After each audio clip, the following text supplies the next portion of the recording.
Mesdames et messieurs, si vous voulez poser des questions ou intervenir, n'hésitez pas. Oui, j'en ai une. Allez, oui, allez-y, il y avait monsieur d'abord. Excusez-moi, allez-y, monsieur au loin. Allez-y, si vous pouvez poser votre question très fort et vous lever peut-être, merci. Est-ce que vous m'entendez? On vous entend, partez fort, on vous entend. Je vais faire de mon mieux. J'ai compris dans les bribes que j'ai entendues de ce que vous avez dit, que vous disiez des choses intéressantes. Mais comme c'était des bribes, je ne suis pas sûr de les avoir compris. Ce n'est pas de votre faute, parce que l'acoustique dans cette salle n'est pas bonne, et la sono ne l'est pas non plus. Cependant, si vous arrivez à comprendre ce que je dis en ce moment, on va peut-être s'entendre. Vous avez un problème, M. Stigler. Vous dites des choses intéressantes, mais plus elles sont intéressantes, plus vous parlez vite, et plus dans ce que vous dites d'intéressant, il y a un mot significatif, plus vous écrasez ce mot, ce qui fait qu'on le rate. Mais cependant, voilà ce que j'ai compris, et vous allez me dire si j'ai bien pigé. Le progrès technologique s'accélère en accélérant en même temps la création de vides juridiques, ce qui est en effet extrêmement dangereux. Le progrès technologique, en accélérant, détruit également des milieux et des réseaux sociaux ou sociétaux, comme vous voudrez l'appeler. Et la combinaison des deux, c'est que nous sommes en train de tous devenir cinglés. Et ça se comprend. Alors, ma question est la suivante. Est-ce que j'ai bien résumé votre pensée, ou bien est-ce que j'ai manqué quelque chose?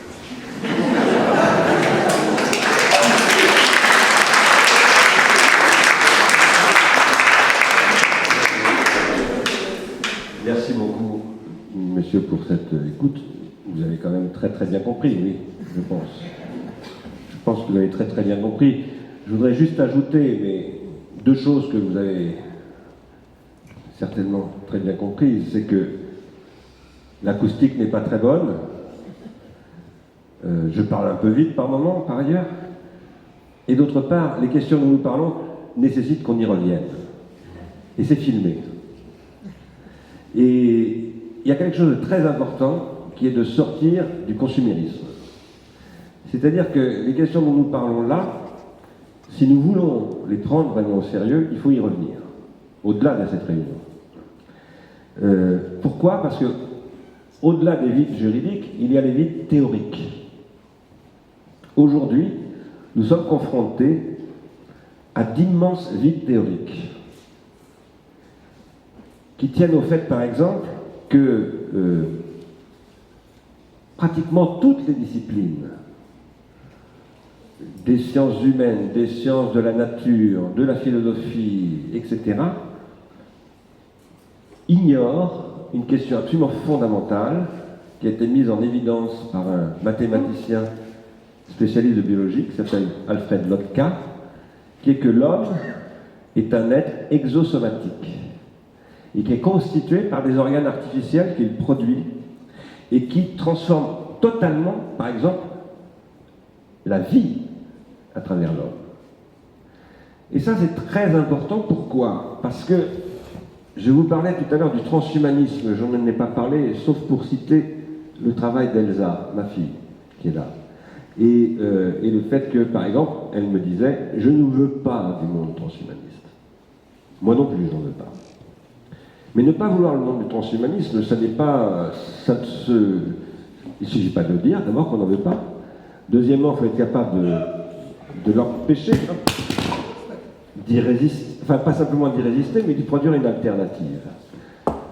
Et pour cela, il faut absolument penser ce processus de l'exosomatisation qui jusqu'à maintenant n'a pas été pensé. Alors, je crois que ici, il y a un thème qui est très important, que je n'ai pas du tout développé dans mon intervention, parce que, voilà, il y a beaucoup de choses dans ce bouquin, j'ai dû choisir, et puis j'ai un peu parlé en fonction de ce qui s'est passé hier à Nice aussi, bien entendu. Mais dans ce livre, j'essaye de relire un livre très très connu de Michel Foucault qui s'appelle Raison et déraison, histoire de la folie à l'âge classique, qui a été l'objet d'ailleurs d'une polémique entre lui et un autre philosophe que j'ai très bien connu, qui s'appelle Jacques Derrida, et polémique au sein de laquelle la question est de savoir quel est le statut de la folie avant la philosophie moderne, dans la philosophie moderne, et dans la vie en général, dans la vie humaine en général. Je ne vais pas vous en parler, parce qu'on n'en a pas le temps, ce n'est pas le sujet fondamental. Mais en revanche, en travaillant, en relisant ce livre et en y travaillant, j'ai découvert un texte de Michel Foucault que je ne connaissais pas, et qui est une introduction à un texte d'un psychiatre suisse, de Suisse alémanique, très connu, qui s'appelle Ludwig Binswanger. Et ce texte s'appelle Rêve et existence, dont Michel Foucault a fait la préface en 1954, et où il reprend les thèses de Binswanger qui donnent au rêve une dimension différente, pas du tout contradictoire, mais différente de celle que lui donne Sigmund Freud. Sigmund Freud faisait du rêve l'espace de l'expression de l'inconscient, disons, pour aller très vite, et de la pratique thérapeutique de la psychanalyse, en tout cas le point de départ, avec les lapsus, les actes manqués, etc. Et ce que Binswanger, qui était un psychiatre, qui soignait des psychotiques, notamment, dont un très connu qui s'appelait Abby Warburg, ce qu'a montré Binswanger, c'est qu'il fallait penser le rêve dans une autre dimension, une dimension existentielle. Il s'appuyait sur Heidegger. Je vous parle de cela pour une raison précise. C'est parce que je soutiens moi-même, après les travaux d'un archéologue, un paléoanthropologue exactement, qui d'ailleurs a travaillé dans cette région, parce qu'il y a beaucoup de grottes ici, et ce paléoanthropologue s'appelle Marc Azema. Il a étudié 250 grottes du Paléolithique supérieur pour présenter des phénomènes qui se produisent il y a déjà 30 000 ans, qui montrent à quel point déjà la capacité des hommes du Paléolithique supérieur est extraordinairement développée. Et il commence son livre en disant ceci: tous les animaux rêvent, sous-entendu tous les animaux qui ont un système nerveux un petit peu développé. Pas sûr que les mouches rêvent, mais tous les animaux, en tout cas les mammifères par exemple, tous les mammifères rêvent, ça c'est certain, on le sait aujourd'hui, très positivement. Mais seuls les hommes réalisent leurs rêves. Et ça m'intéresse énormément, parce que si vous faites la connexion entre ça, Binswanger, et la théorie de l'exosomatisation, la réalisation de mes rêves, je vous recommande par exemple de lire les carnets de Léonard de Vinci, et en particulier là où Léonard de Vinci parle d'une part des oiseaux. Regardez de près, ça mérite d'être, ça se trouve en édition telle chez Gallimard, ça coûte pas cher. Regardez de près comment Léonard de Vinci étudie les conditions qui permettent aux oiseaux de voler. Comment sont faits les os, comment ils sont ligaturés, ce que c'est qu'une plume, etc., etc. Et ensuite, chapitre suivant, des machines volantes. Comment ils rêvent de ce que sera l'avion.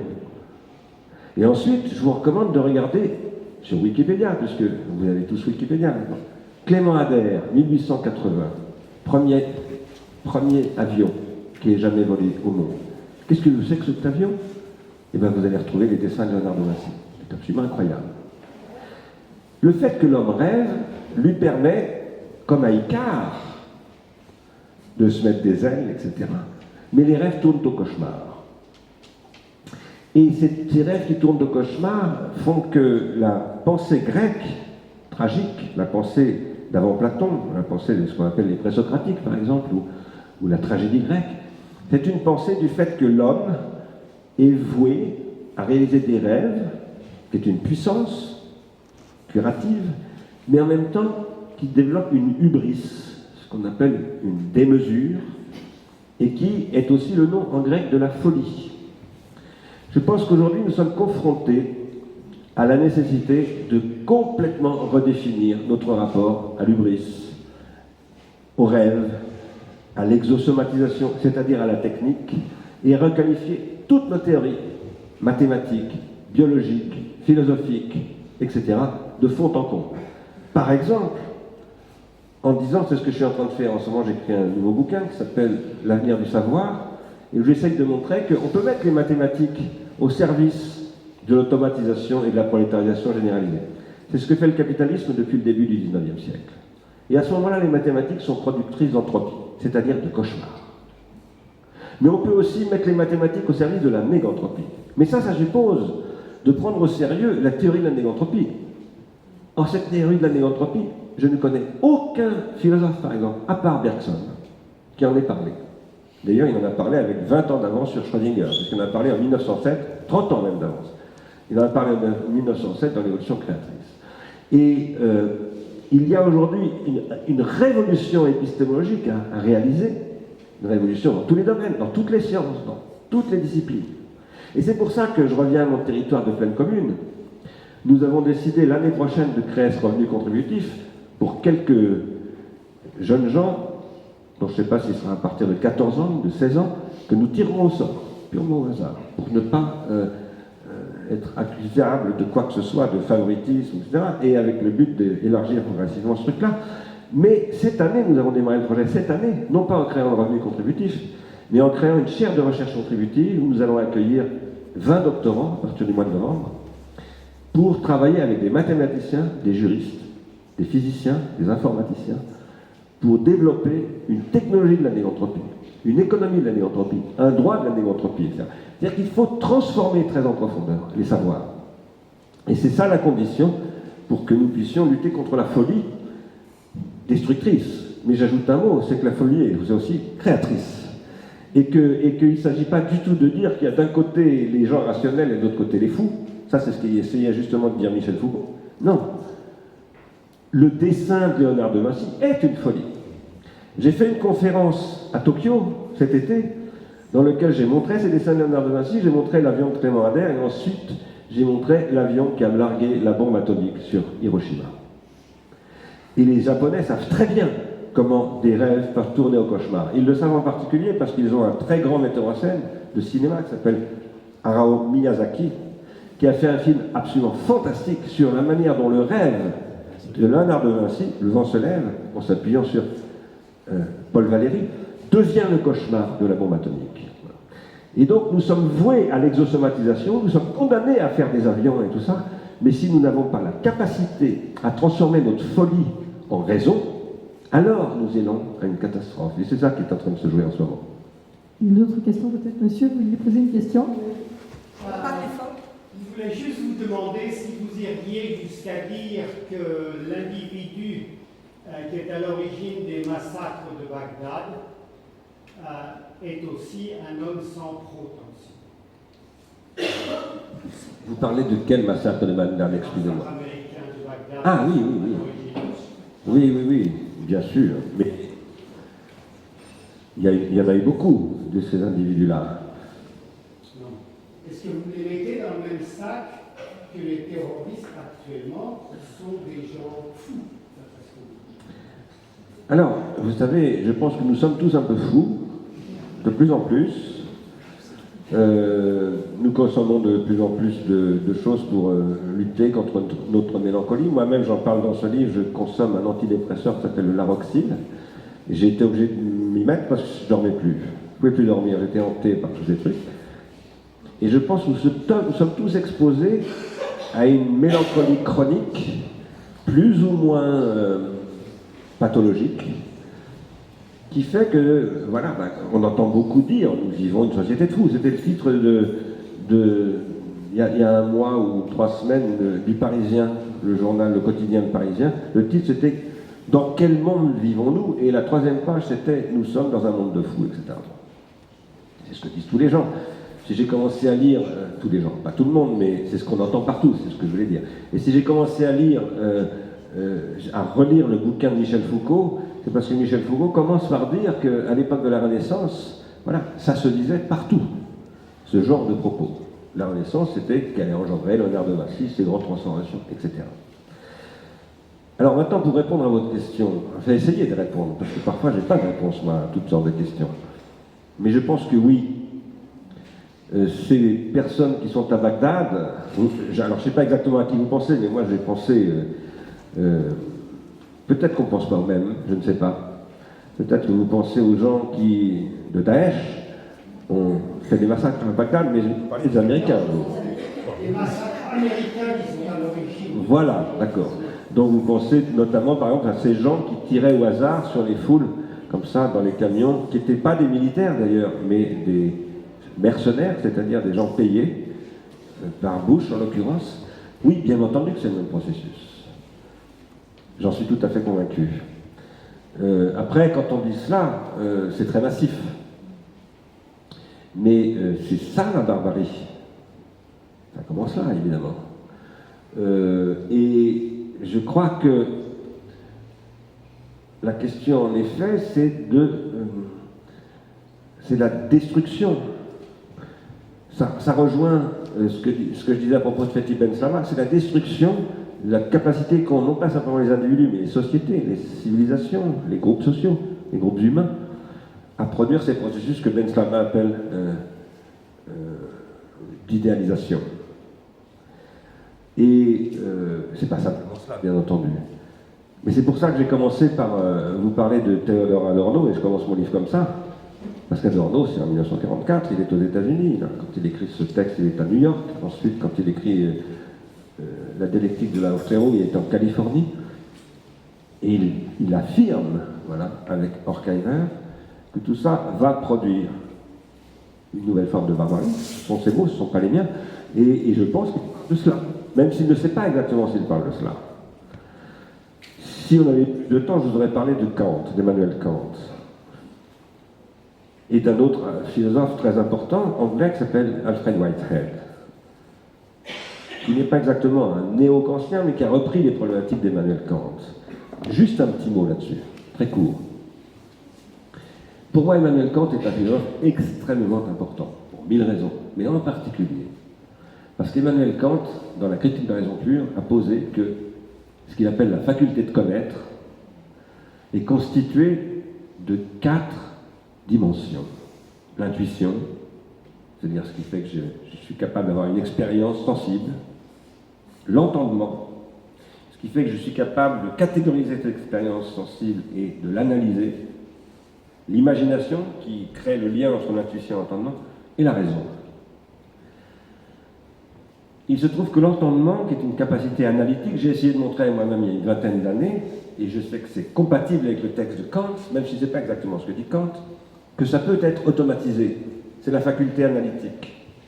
Et quand vous confiez à un ordinateur, par exemple, des opérations de comptage ou de résolution d'équations, etc., ce qu'on fait aujourd'hui avec l'intelligence artificielle et tout ça, eh bien, vous confiez une activité de votre entendement finalement à une machine qui va beaucoup plus vite que vous, donc qui est capable de vous apporter toutes sortes d'éléments. Mais vous ne pouvez pas déléguer la raison à une machine. Parce que la raison, c'est la faculté de décision, de synthèse, comme dit Kant, qui est capable de vous faire produire des bifurcations. Et les bifurcations négantropiques, c'est ce que la machine ne peut pas produire. Eh bien, ça, c'est ce qui, à partir des années 40, va très massivement être détruit. À la fois par l'apparition de la télévision, dont je parlais en citant Adorno, qui se réfère à l'apparition de la télévision, mais qui est aussi le début de l'informatique, qui deviendra l'intelligence artificielle, 10 ans plus tard, déjà, 10 ans plus tard, on commence déjà à développer les programmes d'intelligence artificielle, et qu'aujourd'hui, on n'arrive pas à articuler avec la raison comme capacité de désautomatisation. Je m'arrête là. Quelqu'un veut-il poser une question, monsieur? Levez-vous, s'il vous plaît, pour qu'on vous entende mieux.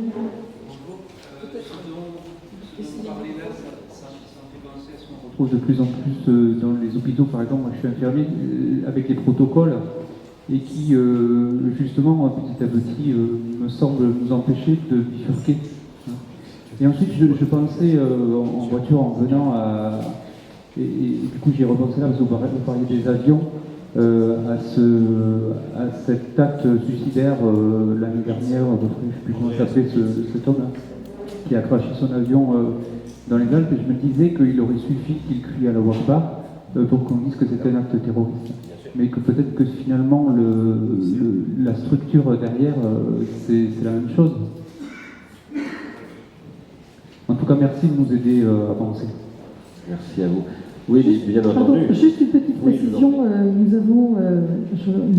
venons de gagner un quart d'heure supplémentaire, donc vous pouvez, n'hésitez pas à poser vos questions si vous le souhaitez. Merci Muriel. Oui, bien sûr que c'est un... J'ai perdu le fil, excusez-moi, je suis désolé. Mais Claude Allione disait c'est un processus de prolétarisation. Et en effet, la séparation, ce que j'ai décrivé juste en répondant à monsieur, juste avant votre question, à savoir la séparation entre l'entendement et la raison, et le fait que l'entendement fonctionne tout seul, ce dont Kant disait qu'il ne fallait surtout pas que l'entendement fonctionne tout seul. Parce que la raison est le règne des fins, comme il l'appelle. Elle a la capacité à produire des fins, des potentiaux, qui vont créer des bifurcations et qui vont lutter contre l'entropie que produit l'environnement. Parce que l'entendement n'est que analytique. À partir du moment où il est qu'analytique, il ne peut que produire de l'entropie, c'est-à-dire se clore sur lui-même. Évidemment que si on n'articule pas les deux, et par exemple le DSM, ou l'application des protocoles dans la médecine comportementaliste, disons, on le dire comme ça rapidement, est une destruction de la négantropie. Et c'est une stérilisation du travail médical, qui pour moi d'ailleurs plus vraiment du travail médical, c'est du travail de garde-chiourme, voilà. C'est du travail de contrôle, voilà. Plus du tout de soin. Mais ça c'est absolument partout. C'est pour ça qu'il est très très important de dépasser les secteurs et d'avoir des approches généralistes. Il est aussi très important de ne pas s'en prendre à la technique. Le problème, ce n'est pas la technique ici. La technique est évidemment un problème. Mais le problème, c'est l'orientation de cette technique. On a besoin de la technique. On a besoin de la technique psychanalytique, au sens où Freud parlait de technique psychanalytique. On a besoin de la technique, voilà, de tout ce qui constitue l'hominisation à travers la technique. Ça ne veut pas dire qu'on a besoin de toutes les techniques, qu'on doit développer toutes les techniques nécessairement parce qu'elles sont possibles. C'est pas ce que je veux dire. Mais par contre, nous sommes dans un processus dont il ne vous a pas échappé que ce processus est quand même immensément complexe, puisque nous allons encore avoir 2 milliards d'habitants sur la planète d'ici à 25 ans, donc, et qu'il faut les accueillir, ces 2 milliards de nouveaux venus, à moins qu'on décide de les exécuter ou de les faire mourir, ce qui est un scénario que beaucoup de gens envisagent d'ailleurs. Mais nous avons quand même à faire face, par exemple, au fait, je dis souvent ça quand je fais des conférences, depuis que je vous parle, depuis 1h30 maintenant à peu près, il y a à peu près 10 000 bébés qui sont nés depuis tout à l'heure. Qui va s'en occuper? Qui va les nourrir? Qui va les éduquer? Ça suppose des moyens techniques tout à fait nouveaux. Et non seulement ça, mais parlons même pas des nouveaux venus, mais tout simplement ceux qui sont déjà là. Et qu'il faut bien accueillir et bien traiter, parce que sinon ça va se terminer en catastrophe absolue. Donc, la question n'est pas du tout de rejeter la technique. La question est de voir comment la technique peut être mise au service de la déprolétarisation. Et ici, je reviens un peu sur des choses concrètes. Quand je parle de développer une économie de la négantropie, c'est pas du tout pour rejeter les automates. C'est pour faire que les automates nous apportent des propositions que nous allons négantropiser. C'est-à-dire qu'à travers des calculs et des analyses qu'ils peuvent produire à très très grande vitesse, nous devenions capables collectivement de produire de la négantropie, des bifurcations, c'est-à-dire ce que eux ne peuvent pas produire. C'est de la désautomatisation. Et ici, j'insiste sur un point, j'en ai parlé avec Denis Podalides il y a 1 an, c'est en ligne sur le site de rue 89. Podalides est un très grand comédien, qu'est-ce que c'est qu'un comédien, ou un musicien, ou un footballeur d'ailleurs, ou un pilote de course, ou un pilote d'avion? C'est quelqu'un qui est capable de s'automatiser intégralement. Pour devenir un grand musicien, ou un grand comédien, par exemple Podalides, si vous allez voir, il dit à un moment donné, quand je joue la VAR pour la 250e fois que je joue la VAR, c'est en pilotage automatique. Ça marche tout seul. Et d'ailleurs, il dit, je suis capable de dire, tiens, demain matin, il ne faut pas que j'oublie d'emmener ma fille chez le dentiste, etc. Bon. Pendant ce temps-là, il est sur la scène, à la Comédie Française, il ne dit pas ça, hein, c'est moi qui... Bon. Sauf qu'il y a un moment où il va désautomatiser le truc. Et qu'il va tout à coup créer quelque chose qui va le surprendre lui-même, auquel il ne s'attendait pas, une improvisation. Et qui va faire que tout à coup, il va faire que le texte va vivre à nouveau, c'est ce que je disais tout à l'heure sur Apollinaire, c'est-à-dire que le texte va encore produire quelque chose que personne n'aurait pu imaginer à travers Podalides. Moi, j'ai discuté de ça avec quelqu'un qui est le directeur général adjoint de Dassault Systèmes. Dassault Systèmes, c'est une entreprise d'ingénierie qui développe qui fait de la robotisation pour les entreprises, qui développe le système de conception industrielle, etc. Et je lui ai parlé de ces choses-là, il m'a dit, tu sais, il est au Conseil national numérique, c'est pour ça qu'il l'a rencontré. Mais tu sais, je travaille pour Peugeot Citroën sur des automobiles qui roulent à 450 km/h.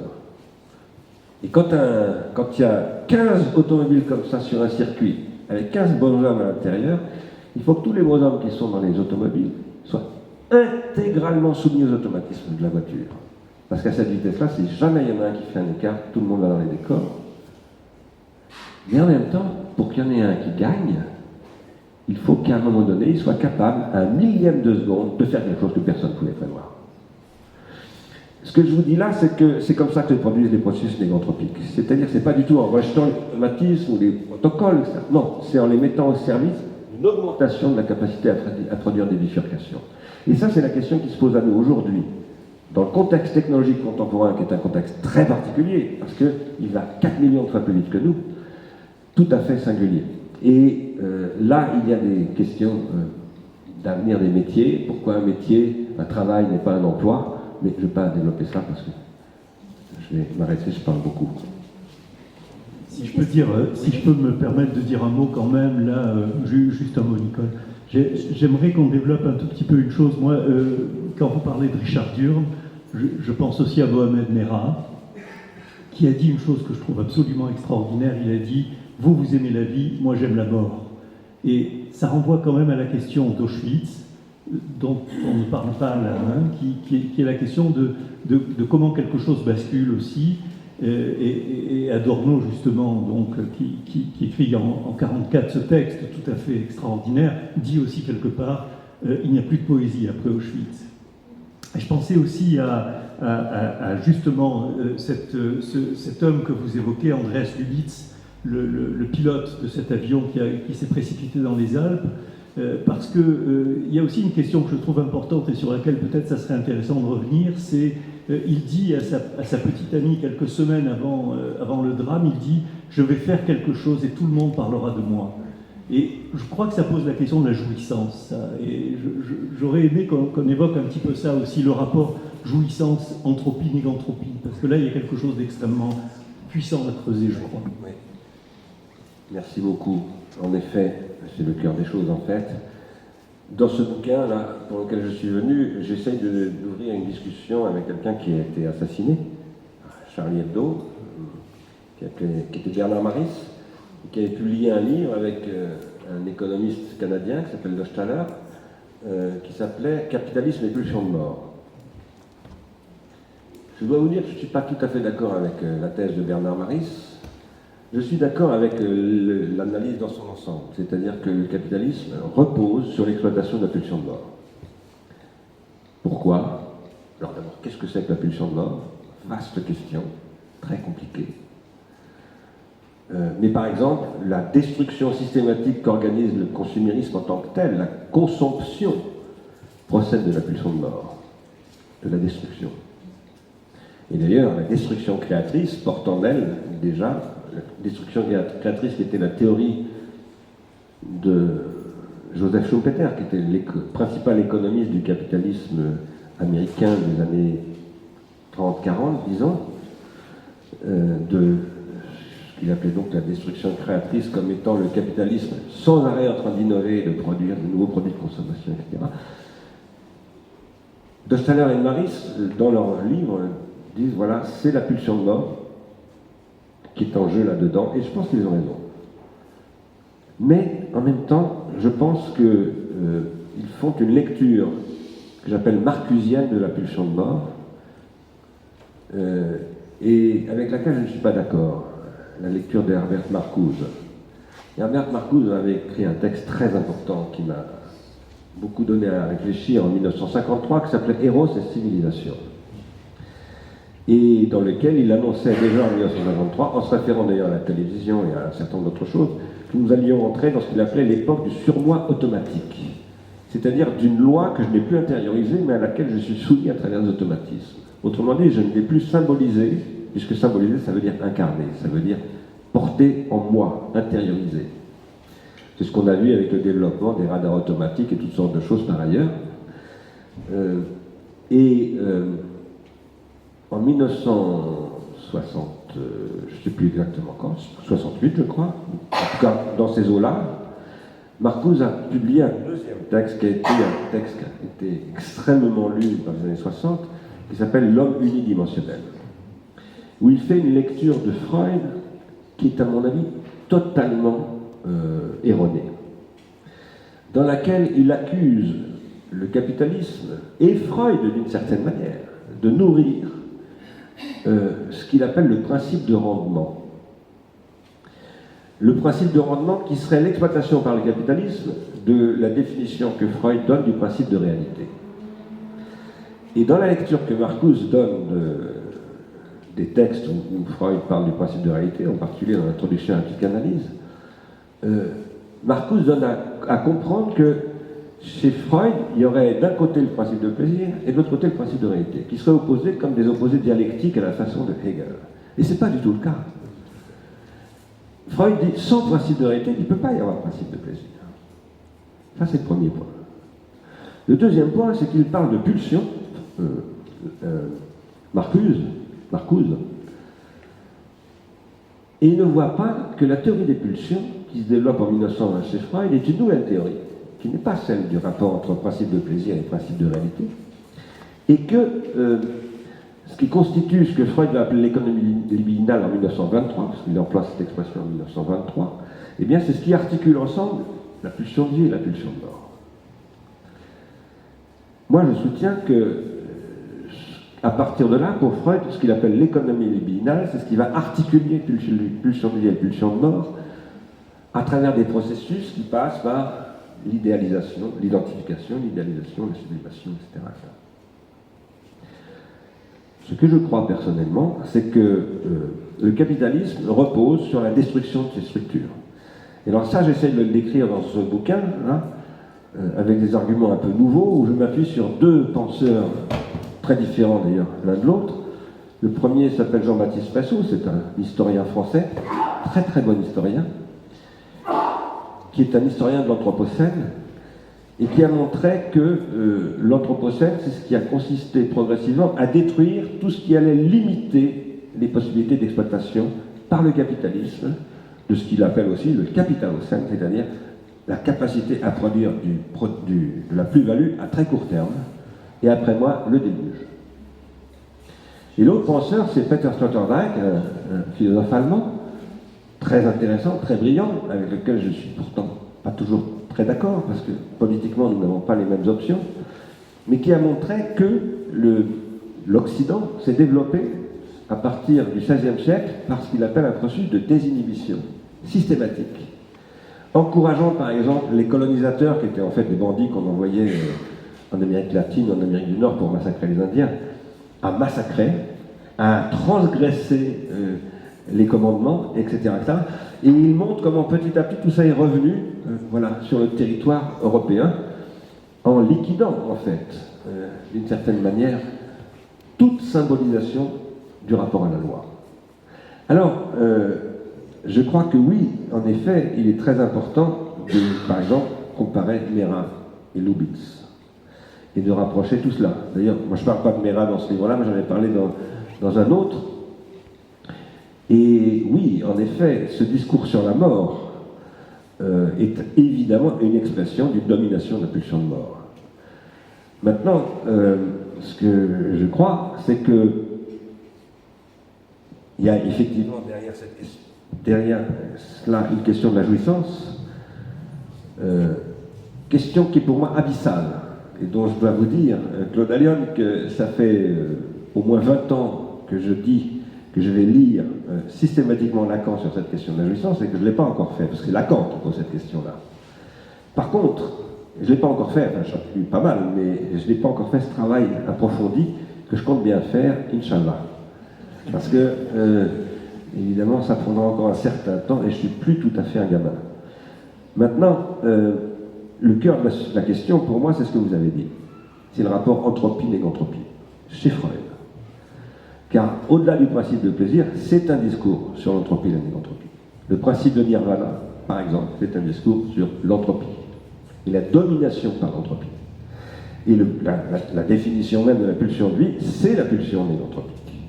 Avec ceci que Freud dit, mais on ne peut pas les opposer. La pulsion de vie a besoin de la pulsion de mort, comme le principe de plaisir a besoin du principe de réalité, et que du coup, il ne s'agit pas d'opposer ces choses, mais de les composer. Et ces compositions constituent ce qu'il appelle une économie libidinale. Alors moi-même, j'ai essayé d'introduire cette question dans ma lecture de Freud. En fait, c'est le bouquin sur lequel je suis en train de travailler en ce moment qui commence à traiter de ces sujets, tout en critiquant un petit peu ce que Derrida a fait dans un livre important qui s'appelle Spéculer sur Freud, enfin la carte postale, avec 2 parties, dont un s'appelle Spéculer sur Freud, où, ça c'était mon prof, Derrida c'était mon directeur de thèse, assez étrangement, c'est à peu près le seul endroit où je connaisse où Derrida parle d'entropie et de négantropie. Il dit, là, Freud ouvre la question de l'entropie et de la négantropie, mais ça n'est pas intéressant. Et il referme la porte. Et ça, pour moi, c'est un déni. C'est-à-dire, c'est une manière de rejeter, finalement, le cœur du problème, qui maintenant, pour nous, avec Lubitz, avec Mera, avec tout ce dont nous parlons aujourd'hui, ne peut plus être rejeté. C'est l'extrême urgence de travailler sur ces questions.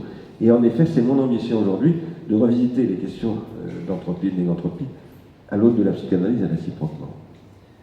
Merci. Quelqu'un a-t-il une autre question? Est-ce que vous voulez intervenir? Peut-être très fort, ou approchez-vous peut-être. Je vais prendre la voix d'alto, ça devrait aller. D'abord, merci, M. Sticker d'être là. Ça fait du bien de vous entendre, et de vous entendre en direct. Ce qui est intéressant, c'est que dans votre parole, parce que là, actuellement, quand on regarde ce mot de Verne, c'est livré avec l'accord ou le flingue. Vous êtes d'accord? C'est très désespérant, on le voit tous les jours. Vous proposez donc que nous travaillons pour la négantropie. C'est ce que nous faisons tous. Nous avons pris le maquis. Nous avons pris le maquis économique. Nous avons pris le maquis politique, culturel. Si nous sommes là, c'est que nous avons aussi pris ce maquis. Vous êtes en train de mettre en place un processus qui permettrait de mettre en avant justement cette négantropie que nous, certainement chacun d'entre nous ici, activons tous les jours. Nous faisons de la résistance.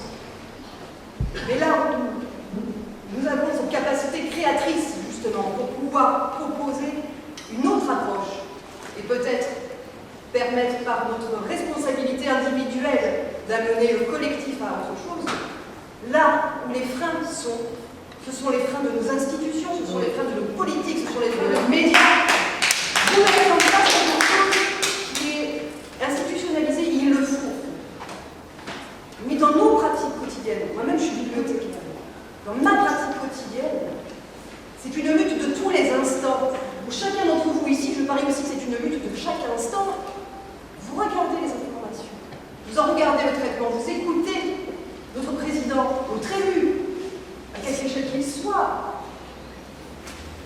Il n'y a pas de négantropie là. On est dans un système utopique qui dépasse largement le politique, qui dépasse largement l'humain, au plus profond lui-même. Alors ça fait quand même du bien de vous entendre, parce que ça redonne de l'énergie, ça redonne l'envie de se battre.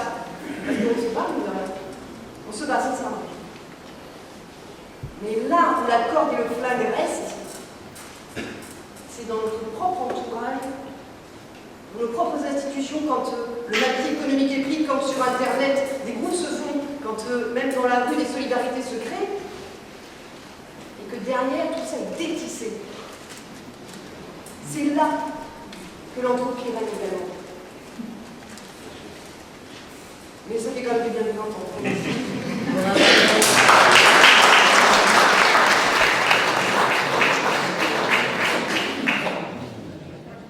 Je suis évidemment d'accord avec vous, et ça me donne l'occasion de poursuivre une discussion que j'avais hier soir avec mon autre fille. Je vous parle de ma famille, hein. Une partie de ma famille est là, et hier soir j'étais avec mon autre grande fille qui s'appelle Barbara. Donc, mes 2 filles étaient ensemble, nous discutions du rapport entre microéconomie et macroéconomie.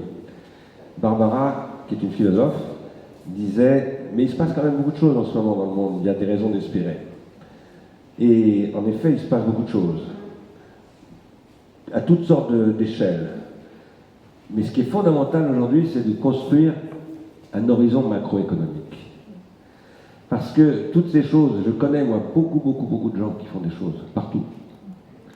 Mais toutes ces choses ne sont pas liées entre elles. Et par rapport à l'entropie institutionnelle dont vous parliez, institutionnelle, politique, etc., il faut aller au-delà de la résistance. Il faut inventer. Il faut produire des affirmations nouvelles. Et des affirmations qui permettent véritablement, qui mettent un petit peu dans l'obligation les puissances, publiques ou privées d'ailleurs, de se repositionner. En produisant des nouvelles formes de rationalité, de discours rationnel. Quand je dis de rationnel, comprenez-moi bien, je ne suis pas un rationaliste au sens où on sait aujourd'hui comment le rationalisme est à l'origine de la rationalisation des choix budgétaires, par exemple, et des procédures dont vous parliez tout à l'heure, par exemple, dans les hôpitaux, etc. De la gestion, de ce qu'on appelle la gestion. Mais en revanche, je pense que aujourd'hui, la force que nous pouvons exercer, c'est une force d'affirmation du caractère irrationnel des comportements anthropiques. Et pour ça, il y a des instruments conceptuels disponibles. Il faut s'en servir. Et la nécessité de produire de nouvelles formes rationnelles pour mettre en évidence le caractère absurde des comportements. Bon, par exemple, il y avait un débat ce matin à midi sur France Culture à la suite de la catastrophe de Nice, et qui était d'ailleurs vraiment étonnant de mise en évidence de l'impuissance. Les journalistes disaient, il y avait deux responsables politiques qui ont été interrogés, qui étaient, je l'ai trouvé, un très bien, c'était Noël Mamère, et une autre, je ne me souviens pas de son nom, mais que j'ai trouvé étonnamment, je ne sais pas comment dire, démunie, misérable, n'arrêtant pas de dire mais ça ne sert à rien l'état d'urgence, ça ne sert à rien ces mesures, ça ne sert à rien de... Et ajoutant, oui mais il faut être quand même solidaire avec le Premier ministre. Voilà. Parce que, disant ça, pour un peu se démarquer, mais en même temps pas trop pour rester dans l'entropie, en fait. Alors derrière tout ça, il y a la question du courage qui s'oppose. Et du courage de faire ce qu'on a à faire chacun à son échelle, et à un moment donné aussi de passer à l'échelle supérieure. Voilà. Aujourd'hui, nous avons besoin de passer à l'échelle supérieure. Mais c'est une échelle constructrice. On ne peut pas simplement se contenter de dénoncer l'incurie, par exemple, des institutions. Parce qu'on en a besoin des institutions. Moi, j'ai été passionné par quelqu'un que Claude Allione connaît évidemment beaucoup mieux que moi, qui s'appelait Toscaïès, et qui était un penseur de l'institution, et d'une institution qui prend soin de ce qu'est l'institut. Il faut repenser l'institution, pas la rejeter. Et ça suppose un immense travail, en fait, y compris, alors, vous nous avez dit tout à l'heure, je vais prendre ma voix d'alto, je me suis dit, voilà, une chanteuse, vous avez dit, nous produisons de la négantropie là où nous sommes. Je me suis dit, bah oui, ça doit être intermittent du spectacle. Et en fait, vous êtes bibliothécaire, et vous avez bien raison, les bibliothécaires, je connais bien, les bibliothécaires, ce sont des gens qui produisent de la négantropie. Mais ce que je crois aujourd'hui, parce que je travaille beaucoup avec des artistes, le travail que je vais faire à Saint-Denis, là, pour 10 ans, hein, c'est un programme de 10 ans, j'y ai associé le Conservatoire national d'art dramatique. Je pense qu'il faut absolument qu'il y ait, vous savez, il y avait le truc ouvrier, paysan, etc. Aujourd'hui, il faut artiste, je ne sais pas quoi. Bon. Il faut créer des choses, mais pour produire véritablement une nouvelle rationalité. Qu'est-ce que c'est que la rationalité? Si vous lisez ce que dit Emmanuel Kant de la fonction de la raison, c'est ce qui produit des raisons d'espérer. Mais de vraies raisons d'espérer. C'est-à-dire des raisons de se dire, mais si on peut arranger les choses, tout à fait, et on va s'en donner les moyens. Voilà. Je crois qu'aujourd'hui nous sommes confrontés à cette obligation-là, très difficile. Et quand je parle de ce projet de Seine-Saint-Denis, hein, je dois vous le dire, parce que quand je le présente, je l'ai présenté à des officiels, même à des ministres, à des chefs d'entreprise, à des banques, à l'Organisation internationale du travail, à la CGT, à la CFDT, à l'UNSA, à FSU. Je commence toujours en disant, je vais vous présenter un projet de ouf.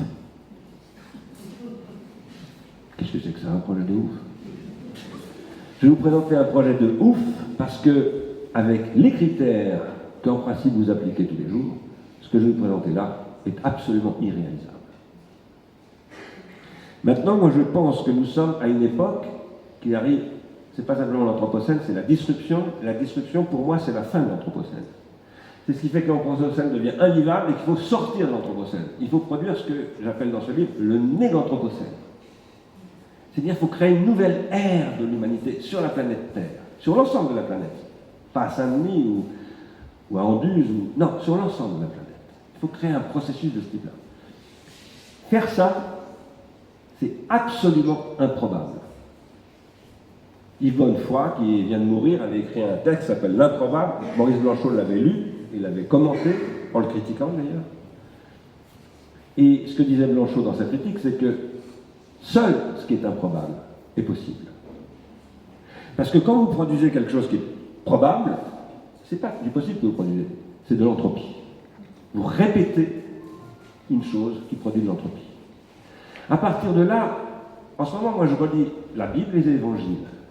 Je fais un travail en ce moment sur l'épisode du serpent d'airain dans la Bible, et je travaille beaucoup sur des textes des évangiles.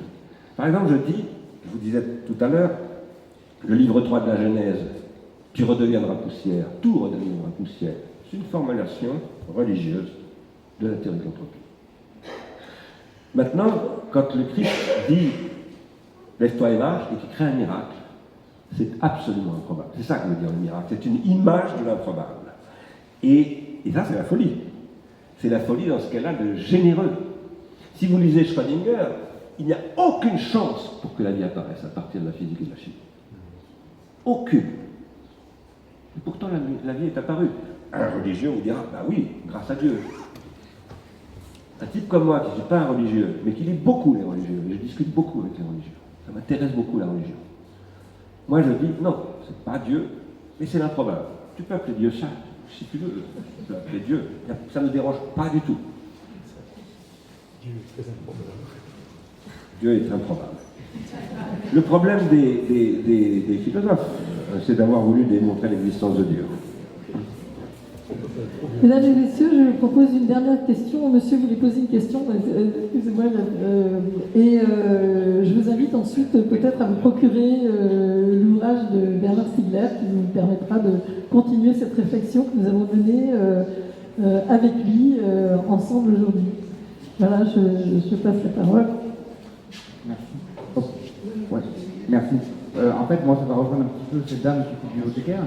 Ce que je trouve dans tout ça est très intéressant en fait.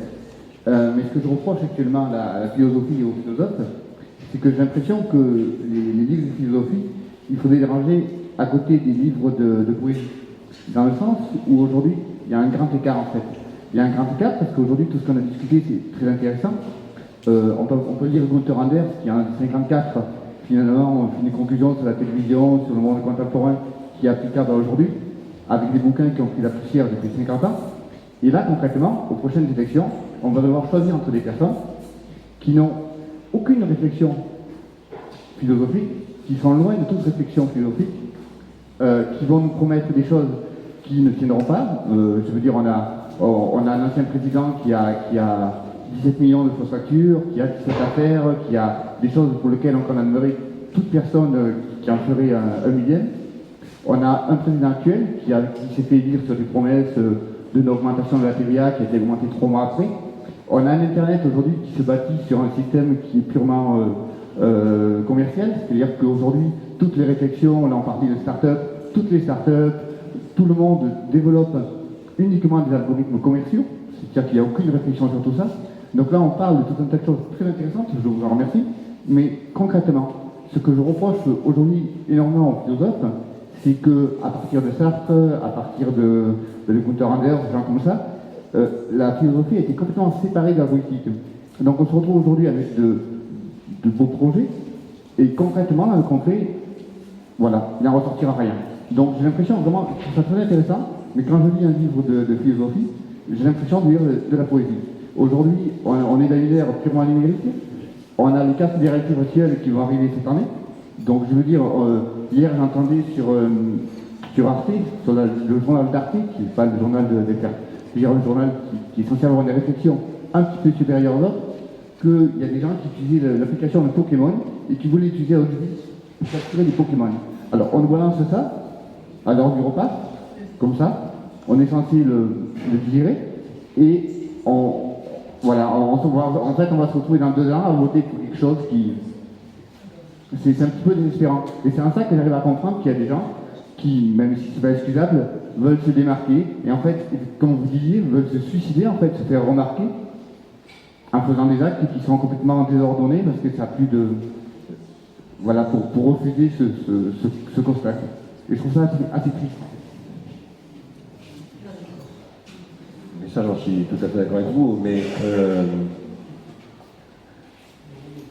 je ne dirais pas les choses tout à fait comme vous pour autant. Je crois, moi, d'abord qu'il est très important maintenant que chacun prenne ses responsabilités. C'est à vous de faire quelque chose de Günther Anders. C'est à vous de le faire. Ou de Sartre. Et il faut bien se mettre une bonne fois pour toutes dans la tête que la question du politique ne se pose pas aux élections. Ce qui ne veut pas forcément dire, je ne vous donnerai pas mon point de vue, pour autant que j'ai un point de vue clair dans ma tête là-dessus d'ailleurs, ça ne veut pas dire qu'il faut s'abstenir d'aller voter ou je ne sais pas quoi, je ne veux pas vous parler de ça, mais en tout cas, ce que je crois, c'est que aujourd'hui, il faut inventer. C'est ce que je répondais à notre alto. Voilà. Il faut inventer des formes d'action, pas en se déchargeant sur les philosophes qui deviennent des poètes. C'est vous la responsable. C'est vous qui êtes responsable de la situation actuelle. Nous sommes tous responsables de la situation dans laquelle nous sommes. Qu'est-ce que nous faisons pour la changer? C'est ça la question. Et pour la changer, il faut d'abord réfléchir. C'est absolument fondamental. Moi-même, j'essaye depuis longtemps d'articuler étroitement mes travaux en philosophie avec le travail de mes étudiants qui sont des ingénieurs, avec les structures dont je m'occupe, Arsène Spéris, etc., où le but n'est pas simplement de faire de la philosophie. Et où précisément, par exemple, Arsène Spéris, ça a conduit à ce qu'on essaye de faire à pleine commune. Qu'est-ce qu'on essaye de faire à pleine commune? Une chose dont je vous ai parlé, mais il y a d'autres choses dont je ne vous ai pas parlé, dont vous avez parlé à l'instant. Vous disiez l'Internet n'est plus qu'une machine à faire des choses commerciales. Ce que nous sommes en train de faire avec Orange et Dassault Systèmes sur ce territoire, c'est de repenser le web à partir de ces concepts originels qui étaient des concepts de production de négantropie, justement. Il y a des gens qui travaillent là-dessus. Et nous notamment, mais il y en a d'autres. Je travaille avec beaucoup de gens dans le monde entier. Et je pense que, bien entendu, que François Hollande, Nicolas Sarkozy, que vous avez évoqué, tout ça, sont des plaies pour moi. Et d'ailleurs, je ne me prive pas de leur taper dessus, notamment dans ce dernier livre, M. Hollande en a pour son grade. Mais en même temps, ça ne sert à rien, ça. Ça sert à quelque chose, si ça nous amène à proposer des nouvelles manières de faire, des nouvelles actions, à faire autre chose. Et si ça ne fait que nous décharger de notre responsabilité sur la leur, non. Nous les avons élus, comme on dit. Mais quand je dis nous les avons élus, nous n'avons pas été capables de générer quelque chose qui était capable de produire autre chose que des candidats comme ceux-là. Bon, comprenez-moi bien, je ne suis pas en train...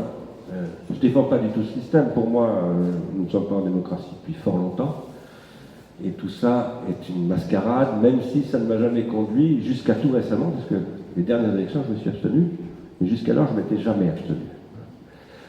Pour 1000 raisons qui sont compliquées, j'ai un passé politique, un investissement dans la vie politique et tout ça, et j'ai jamais cessé. Je suis toujours resté très politisé, même si je ne suis plus encarté nulle part depuis fort longtemps. Mais ce que je pose en principe, c'est que je suis responsable de la situation. Et que s'il y a quelque chose que je critique, cette critique n'est pas une simple dénonciation. Quand je critique quelque chose, oui, je peux dénoncer les états de fait, etc., mais je dois proposer des processus alternatifs. Sinon, je ne suis pas dans la critique. Et tout seul, je ne peux pas. C'est pour ça que j'ai créé Arsène Smith. Nous sommes 500 Arsène Smithistes. Et comme vous l'avez dit, c'est un collectif très transdisciplinaire. Il y a des gens qui font des maths, il y a des gens qui font de l'économie, il y a des gens qui sont des chômeurs, voilà, qui ont une expérience du chômage, c'est une vraie expérience le chômage, etc. Et il faut les faire travailler ensemble, mais avec des obligations, des contraintes. Par exemple, regardez moins le journal d'Arte et lisez plus mes livres. Ça vous aidera à mieux penser. Moi, je vais vous dire, quand Elsa, qui est là, je parle beaucoup de toi, ma chouchou, ce soir, est née, il se trouve qu'il est arrivé, je venais de quitter l'INA, dont j'ai été viré d'ailleurs, parce que j'avais refusé de développer la TNT, et je disais c'est la télévision pour le net qu'il faut faire, et pour le web, et pas cette saleté qu'allait devenir la TNT, c'est devenu une horreur la TNT. On m'a foutu dehors. Et à ce moment-là, Elsa est née en 99, et je sortais de la télévision, je regardais la télévision puisque je travaillais dedans, et un monsieur est venu faire des travaux chez moi, un plombier, il a fait une bêtise, il a grillé tous les circuits électriques, et tous les appareils électriques ont grillé. Et je les ai tous changés sauf la télé. Parce que je me suis dit que ça, c'est Zeus qui m'adresse un message pour Elsa. Si tu prends une petite fille qui va arriver et qui s'appelle Elsa, pas de télé à la maison. Elsa n'a jamais regardé la télé. Par contre, elle a fait une télévision à un moment donné avec ses copines qui s'appelait Les Pommes Dauphines. Elle a fait un programme parce qu'à l'école, on lui disait « Quoi, tu regardes pas la télé, tout ça, mais tu connais rien. » Et donc elle a fait un petit programme avec des copines à elle qui ne regardaient pas non plus la télé. Elles ont fait une émission de télé sur YouTube. Et c'était un truc du genre enfants de tous les pays, unissez-vous contre la télé. Et voilà. Bon, je vous dis cela parce que je pense qu'il faut prendre vraiment la mesure des choses. Si nous voulons que les choses évoluent, il faut que nous évoluions. C'est absolument fondamental. Sinon, rien ne bougera jamais. La seule chose qui fonctionne dans la vie, en termes de négantropie au sens de Dieu, c'est l'exemplarité. Quand j'ai l'exemplarité, c'est pas au sens il ne faut pas être exemplaire et tout ça. Je ne suis pas en train de dire qu'il faut être monsieur propre. Non, ce que je veux dire, c'est que seuls les exemples vous enseignent quelque chose. C'est d'ailleurs ça la forme du christianisme, parce que c'est une affirmation de l'exemplarité de la vie d'un bonhomme qui s'appelle le Christ, Jésus. Pas du tout chrétien, hein, mais par contre, je pense que c'est ça qui a fait que ça fonctionnait. Et je crois que voilà, il faut se mettre beaucoup en question.